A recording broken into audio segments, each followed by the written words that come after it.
ओम नमः शिवाय मित्रों, महादेव का फलित ज्योतिष शास्त्र में आपका स्वागत है। रोज की तरह फिर मैं लेकर आया हूं आज आपके लिए ज्योतिष द्वारा विवाह स्त्रियां संख्या पर विचार कैसे करें।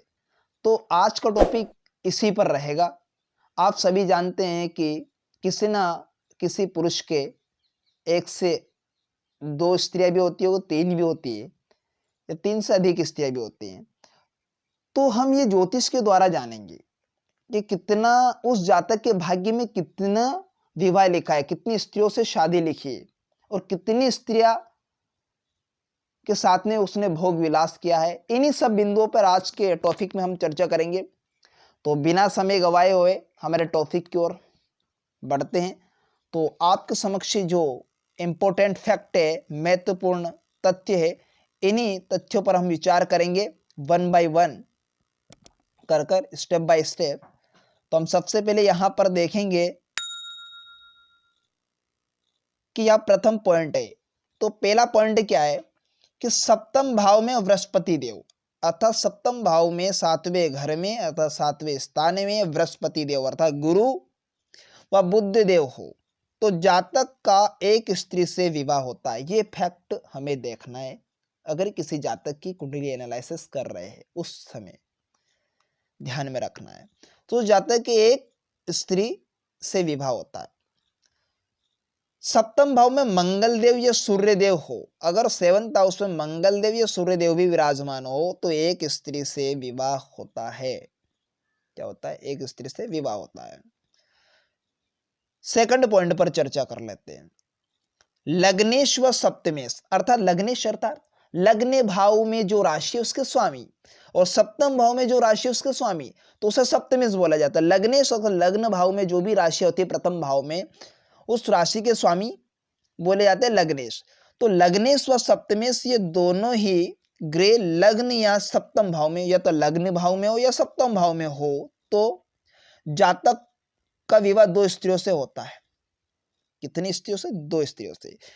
यदि लग्नेश व सप्तमेश अर्थात लग्नेश भाव, लग्न भाव के स्वामी और सप्तम भाव के स्वामी दोनों ही स्वाग्रही, दोनों ही अपनी अपनी राशि में विराजमान हो तो जातक का एक स्त्री से ही विवाह होता है।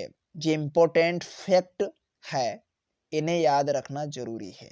यदि आप चाहे तो इसका स्क्रीनशॉट ले सकते हैं। नेक्स्ट पॉइंट पर चर्चा कर लेते हैं। सप्तम भाव का स्वामी व द्वितीय भाव का स्वामी अर्थात सेवंथ हाउस का स्वामी व धन भाव का स्वामी शुक्र के साथ हो, यानी शुक्रदेव के साथ हो, अथवा यह पाप ग्रह के साथ होकर षष्टम अष्टम या द्वादशम भाव में विराजमान हो, या तो छठे भाव में बैठे, आठवें भाव में या 12वें घर में बैठे, शुक्र के साथ में पाप ग्रह के साथ में युति बनाकर, है ना। तो ऐसी स्थिति में क्या हो गया, एक स्त्री की मृत्यु के बाद में दूसरा विवाह होता है, अर्थात जो पहली स्त्री होती है उसकी मृत्यु हो जाती है, उसके बाद में दूसरा विवाह होता है। नेक्स्ट चौथे पॉइंट पे चर्चा कर लेते हैं। यदि सप्तम अष्टम भाव, यदि सप्तम भाव या अष्टम भाव में पाप ग्रह, अगर पापी ग्रह अर्थात पाप ग्रह मंगल देव द्वादश भाव में हो, अतः सप्तम भाव या अष्टम भाव में पाप ग्रह व मंगल देव द्वादश भाव में हो, तथा द्वादश भाव का स्वामी अर्थात जो 12वां घर है उस भाव में जो राशि है उस राशि के स्वामी आदृश्य चक्रार्ध में हो तो जातक का द्वितीय विवाह अवश्य होता है, अर्थात दो विवाह होता है उस जातक का, अगर ये स्थिति बनती है जातक की जन्म कुंडली में। नेक्स्ट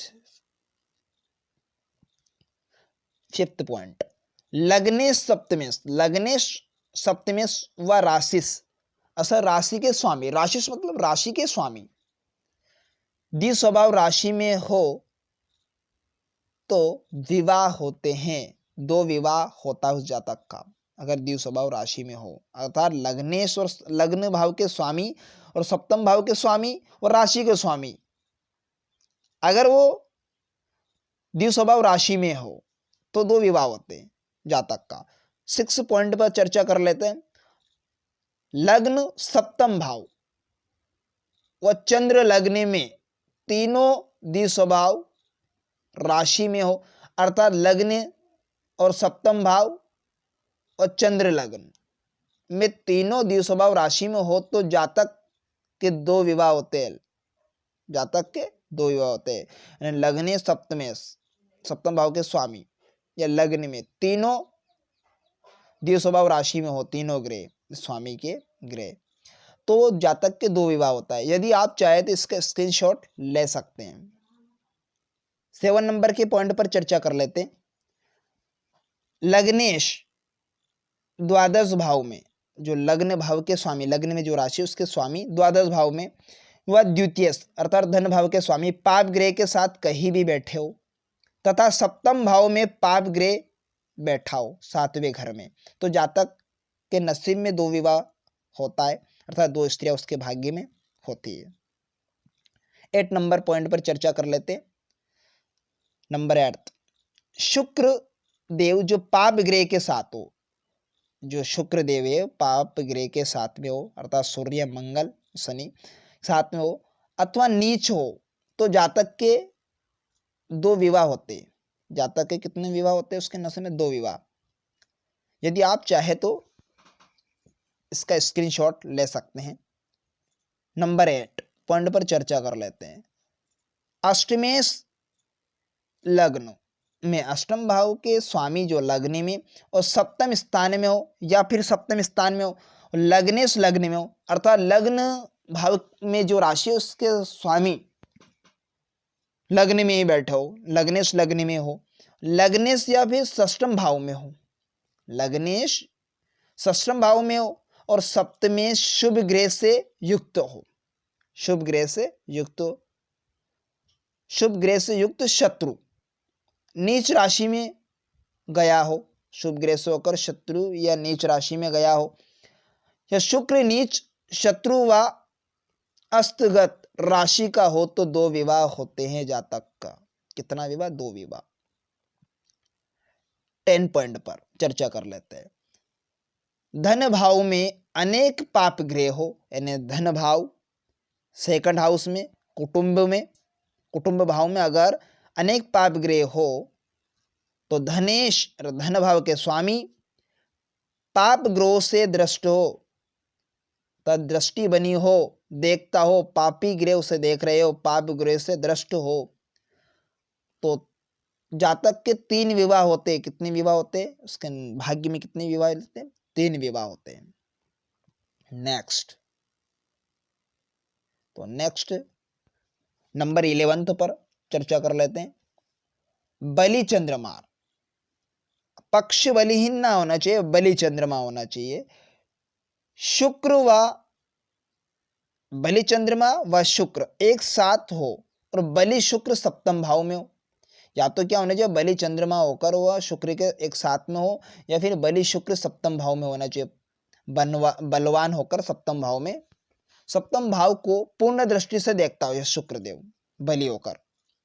तो लग्नेश लग्न भाव के स्वामी लग्नेश उच्च का हो या लग्न भाव में हो, लग्नेश उच्च का हो या लग्न भाव में, तो उच्च का ग्रह व लग्नेश द्वितीय धन भाव के स्वामी और षष्ठेश रोगेश रोग भाव के स्वामी, ये तीनों पाप ग्रह से युक्त हो, यानी पापी ग्रह के साथ में संबंध हो, युति बनी हो, तो सप्तम भाव में बैठे ग्रह, सप्तम भाव में जो भी ग्रह बैठा हो, तो जातक के नसीब में क्या होगा? अनेक स्त्रियों के साथ विहार करने वाला था, भोग करने वाला था, अनेक स्त्रियों के साथ में वो ऐसा जातक विहार करने वाला होता है।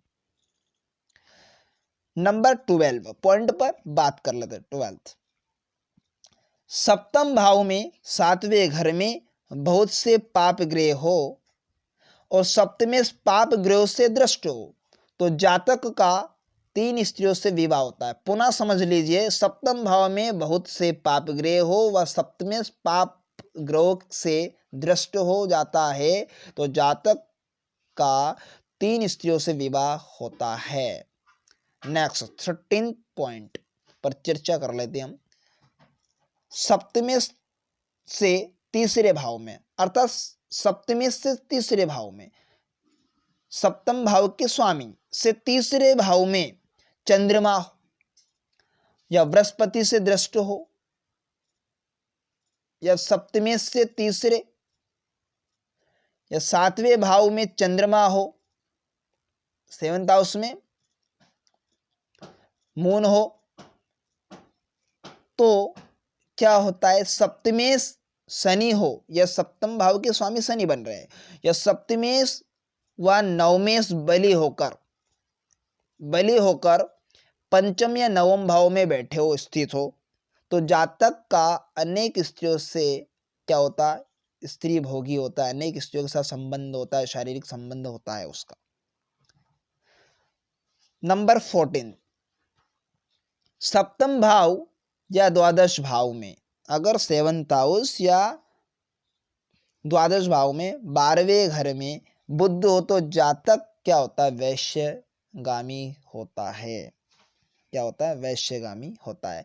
तो ये हमने आज के टॉपिक में हमने चर्चा की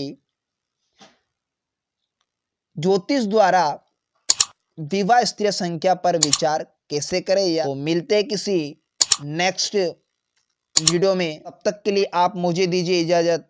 ओम नमः शिवाय।